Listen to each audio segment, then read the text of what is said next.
யோசிச்சு பாருங்க, 560 நாடுகளுக்கு மேலாக இருந்தக்கூடிய ஒவ்வொரு சமஸ்தானங்களையும் நாட்டையும் ஒண்ணு சேர்த்து இந்தியான ஒரு வடிவத்தை கொடுத்திருக்காங்க. இந்த வடிவத்துல பலதரப்பட்ட மதத்தை சேர்ந்தவர்கள், பலதரப்பட்ட சாதியை சேர்ந்தவங்க, பலதரப்பட்ட இனத்தை சேர்ந்தவர்கள் எல்லோரும் நாம் இந்தியர் நிற்கிற உணர்வை நாம இன்னைக்கு நம்ம மனசுல ஏற்றிக்கணும்.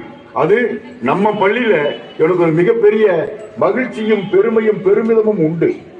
அதாவது இந்துக்களுக்கும் முஸ்லிம்களுக்கும் நடுவில் ஒரு விரோத மனப்பான்மை ஏற்படுத்திட்டு இருக்கிற சமயத்துல நம்முடைய பள்ளியில இஸ்லாமிய குழந்தைகளும் சரி, இந்து குழந்தைகளும் சரி, சரிசமமாக அழகாக ஒன்றாக தோழமையாக வாழ்ந்து அப்படிங்கிறது எதிர்காலத்தில் இந்தியா தன்னுடைய பிம்பமான மதச்சார்பற்ற நாடு என்பதை தக்க வைத்துக் கொள்ளும் என்பதற்கான நம்பிக்கை நம்பிக்கை வேர் நம்ம பள்ளி மாதிரியான பள்ளிகளில் தான் இருக்குது.